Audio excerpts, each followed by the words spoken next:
I'm on a hunt, folks. Hunt for caterpillars, and I have found some here. Now, this broccoli I've mentioned before in the past, this is 2-3 years old, and I haven't harvested as I was meant to a couple of weeks ago. We did do a couple of prunes. You can see these lot of broccolettis or broccolinis popping up, beautiful succulent little florets that are coming out. That's what you want to have happening on your broccoli, and if you can look after it for a couple of years. But there's a problem that couples that as well.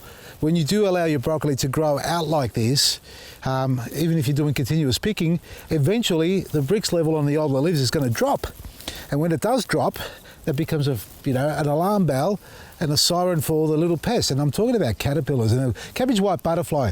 Now, it's late in the afternoon, so the butterflies have disappeared. They're going, I don't know where they've gone. They've hidden somewhere. They hide somewhere, obviously. But during the daytime, they're out and about and everywhere. And earlier on today, I got my squash racket out here somewhere, practicing my backhand on them.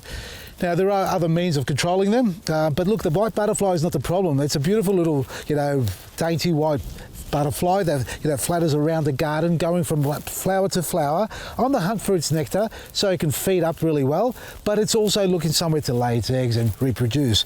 Now, they come flying down around here, and before you realise, they'll dump half a dozen eggs here and there and everywhere on the underside of your leaves.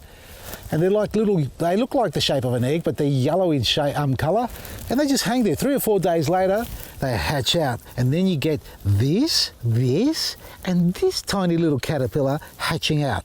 Now, from there, they become this, and they start munching away into your garden. And if you don't take a stronghold on them, they will eat your plant down to almost nothing. They'll strip it down and look like Swiss cheese, and they'll actually pupate, go into hibernation and pop out again. So the cycle, 3 or 4 days after landing and laying the eggs, they hatch, they feast up and they eat themselves silly for about 10 to 14 days, thereabouts. Then they get themselves into this little funny shape that you can see here, and then they sit in there for another couple of weeks and they pop out again as a bloody adult butterfly, and the whole bloody cycle starts again. So if you're wondering why there's constant butterflies around in your garden, well, they're because their cycle's just overlapping. It's multiple cycles through the warm season, elongated summers like we're having now. They're going to love it, and they're going into the leafy greens, and we've got leafy greens here. And then because they've got the long extended periods of a favourable weather, the cycle overlaps, so you'll have 20 butterflies, and they're all laying at different stages. They all hatch at different times, and you've got a blowout of a population of caterpillars. So harvest everything. You can spray with olive oil and chili, garlic and all that, eco-neem, eco-oil if you like.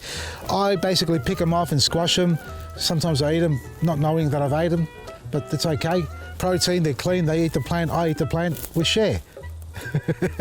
Harvest your broccoli, harvest your leafy greens, leave some for them to eat, and take the rest inside and enjoy the nutritionally rich and dense, vibrant food that we have in our garden.